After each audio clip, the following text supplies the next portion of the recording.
Donc voilà, donc la subdivision de surface, c'est un peu ça le principe. Et c'est comme ça que ça marche. Et donc ici, j'ai quelque chose qui est sympa. Pourquoi c'est sympa? Parce que, en fait, j'ai arrondi les angles avec la subdivision de surface.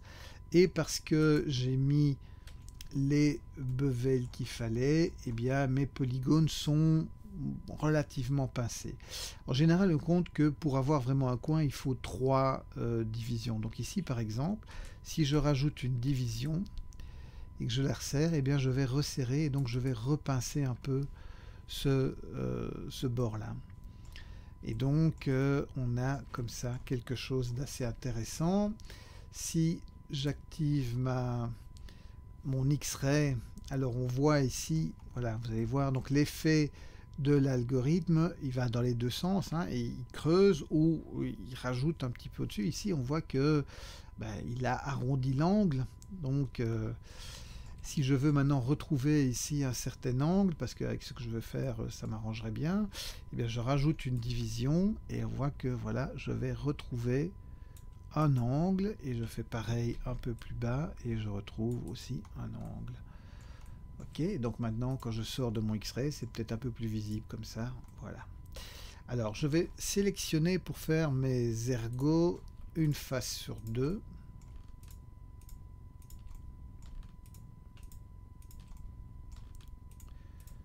Blablabla. Bla, bla, bla.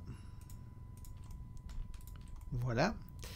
Il y a peut-être une façon plus rapide de faire, mais enfin bon, sélectionnons comme ça. Donc, j'ai sélectionné une face sur deux. Je vais faire un extrude. Je clique droit pour sortir de mon extrude, un peu comme on a fait tout à l'heure pour le bord. Et je vais faire un scale sans le Z, donc majuscule Z, encore une fois, pour extraire ces ergots. Pas trop loin, juste pour dire qu'ils existent. Alors, ce qui se passe, cet arrondi existe là parce que, encore une fois, on est sur des angles et donc la solution de subdivision vient un peu arrondir un peu de tout.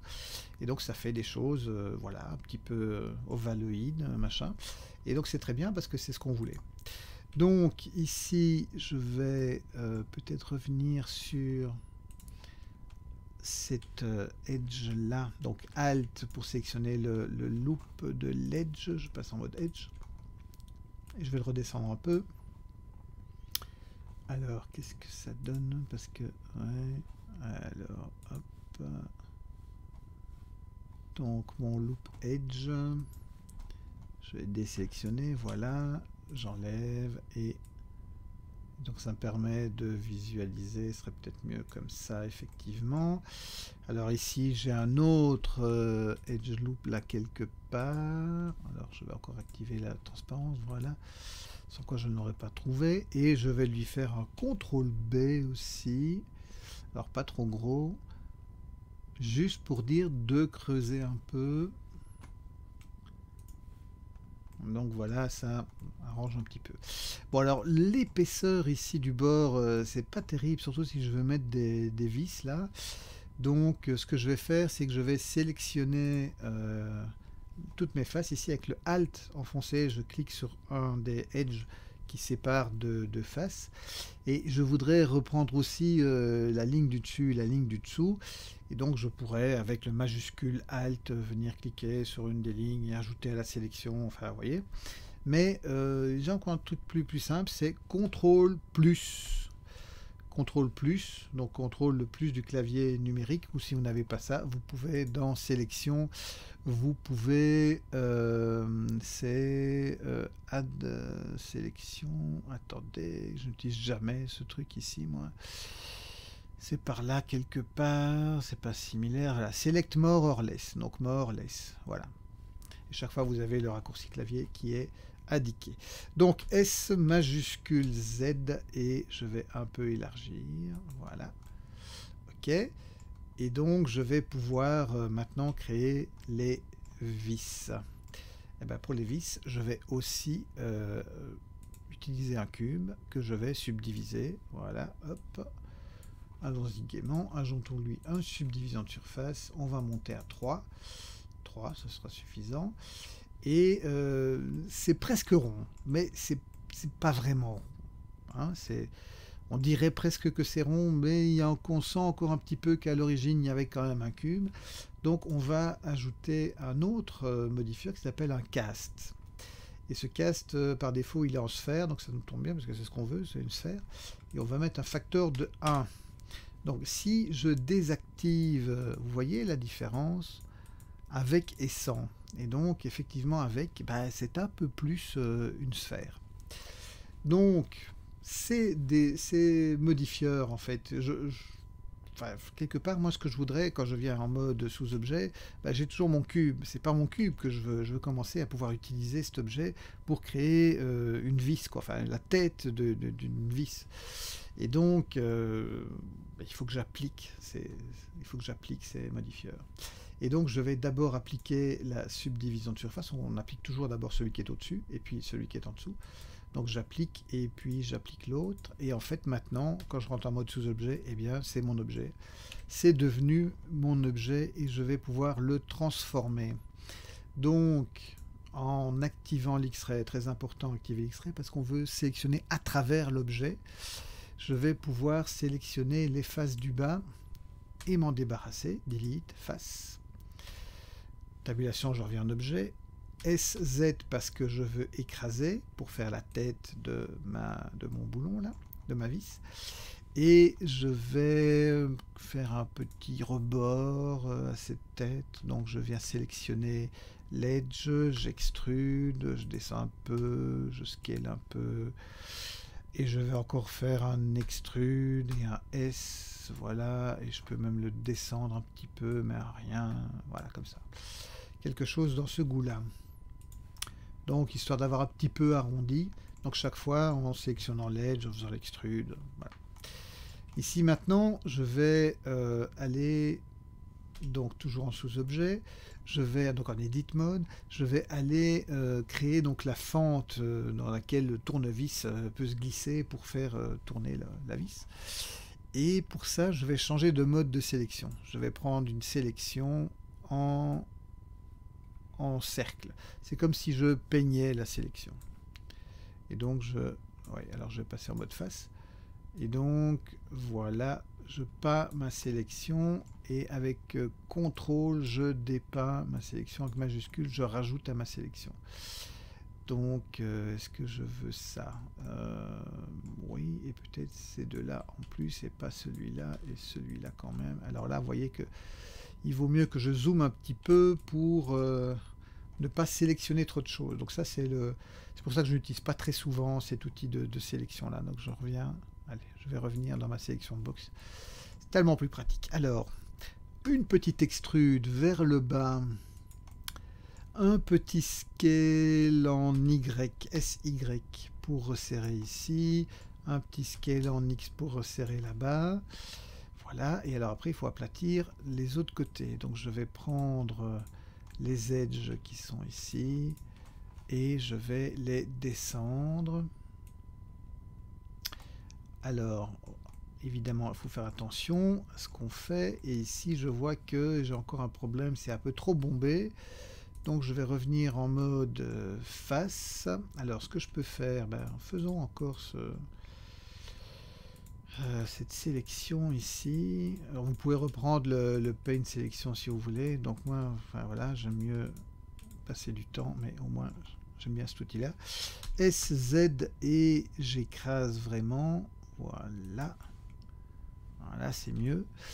Et alors ici, j'ai descendu un peu trop les edges. Et donc je vais pouvoir les remonter.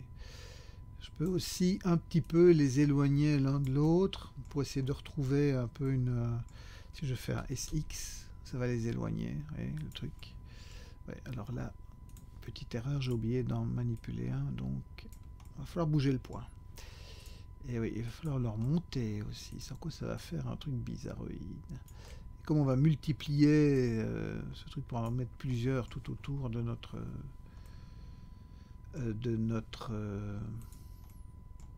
comment dire, notre socket, et bien voilà.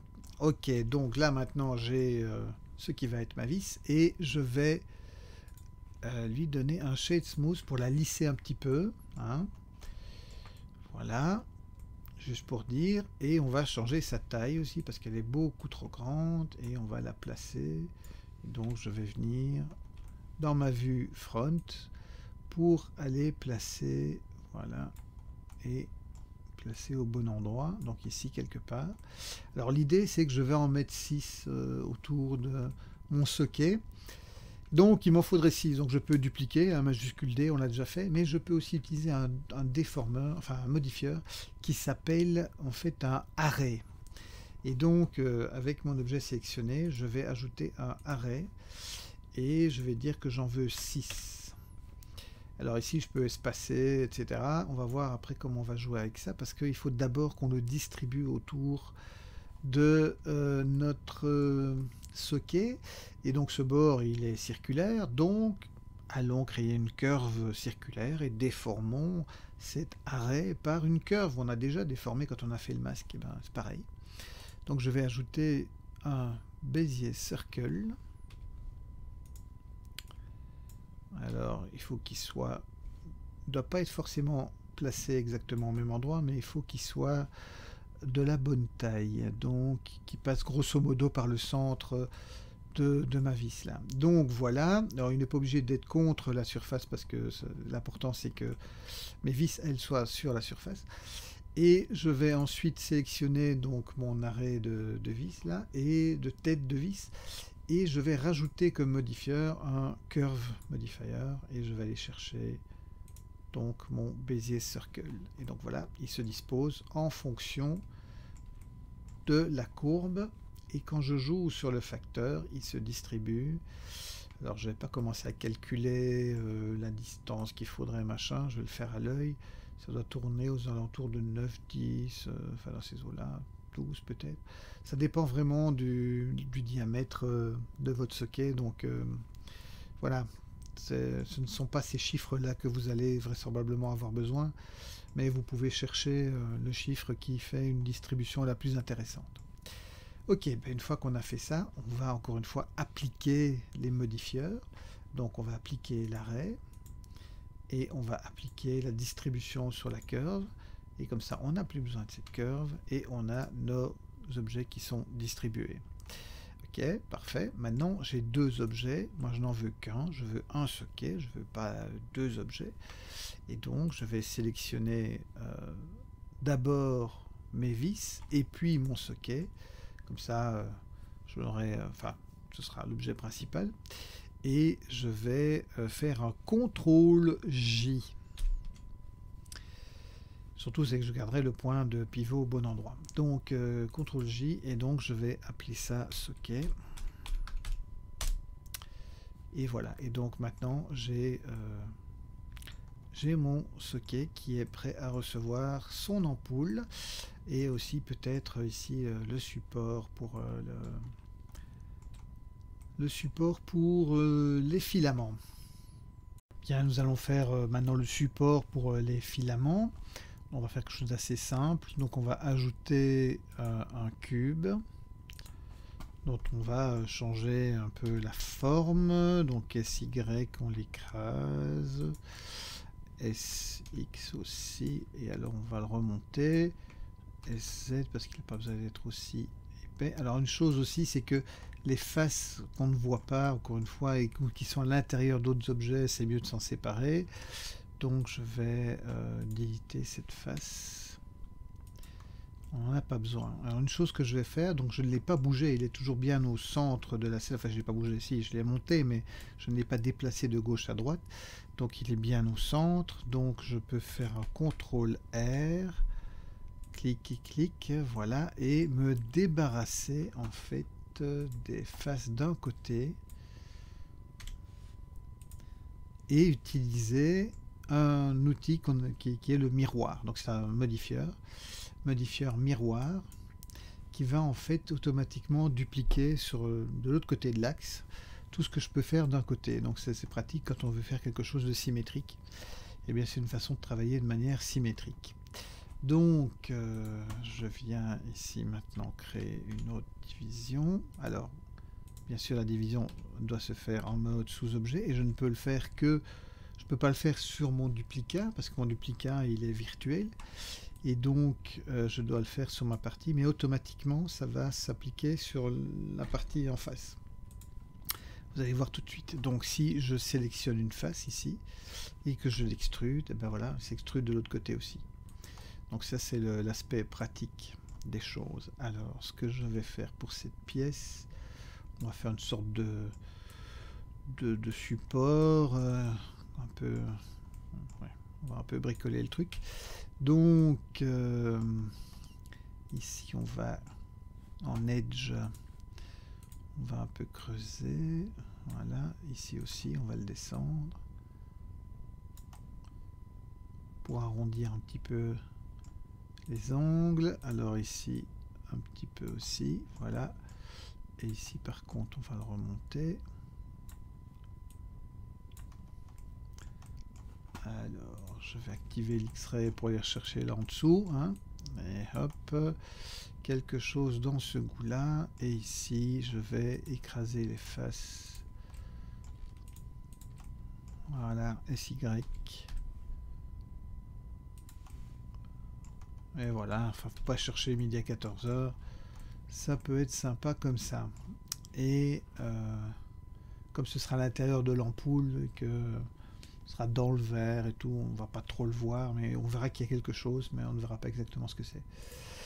Donc voilà, ça suffit, il n'y a pas besoin d'en faire plus. Donc on a ce qu'il nous faut, et reste à faire le bulbe, enfin le verre de l'ampoule. Et donc pour ça on va aller ajouter une sphère.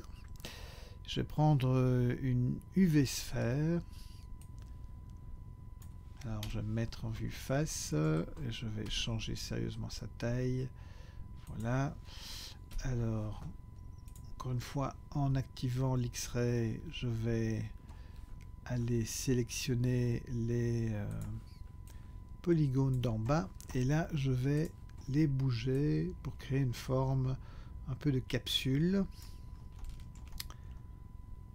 Et ici je vais me débarrasser de ces faces là. Bon, en fait, non, je peux me débarrasser même, puisque ça va tomber ici, je peux me débarrasser de ces faces là. Voilà. Et donc prendre ceci, extrude, et hop, alors extrude, et hop, comme ça ça tombe dans le creux. Alors ici je vais descendre un peu pour retrouver un peu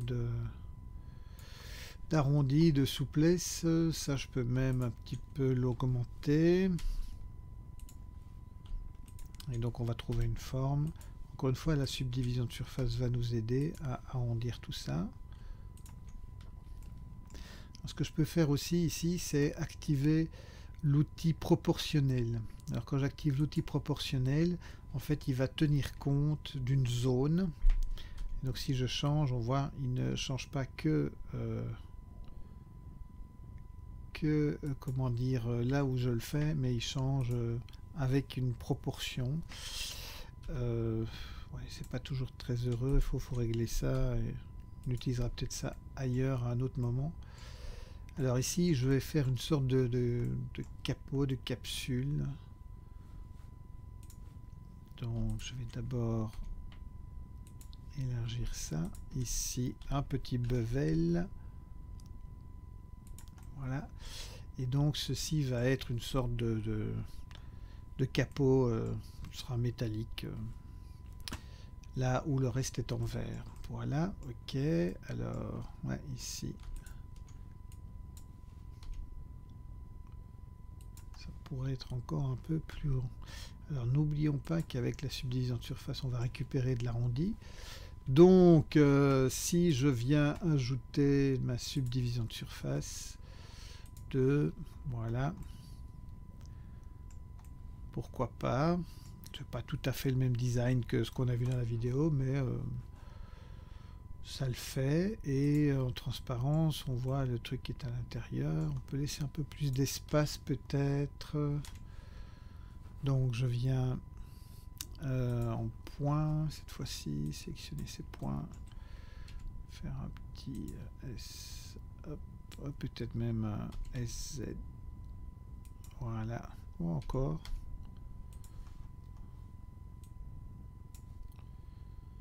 Pour donner, voilà, quelque chose dans ce goût-là. Alors la transparence sera donnée par le matériau hein, de l'ampoule, mais bon, pour le moment, ça nous permet de voir un petit peu si au niveau placement, c'est correct. Alors, on va lui donner aussi un Shade Smooth, voilà. Et donc voilà, on a une ampoule, on va appeler ça le bulbe en anglais dans le texte, hein, comme ça. Et ceci, c'est le support, filament. Peut-être au pluriel filament, parce qu'il y en a quand même plusieurs. Voilà, et donc on a le socket, bulbe, machin. Ok, on a les trois. Donc ce bulbe, on va le cacher parce que pour le moment, on n'a pas besoin de le voir. Et donc là, on a déjà une partie du travail qui est fait. Maintenant, on va devoir s'attaquer à l'animation et on va aussi devoir dupliquer cette ampoule pour en faire une deuxième, parce qu'il y a deux ampoules. Enfin, on va plutôt récupérer des éléments, histoire que on ne passe pas trop de temps à chipoter avec ça. Donc on va un peu voir comment on peut animer. On va prendre un chiffre au hasard, peut-être le 3. Hein. Prenons le 3 et on va animer le chiffre 3 et on va voir après comment on peut récupérer les animations de la scène que je vous donnerai de manière à gagner un peu de temps.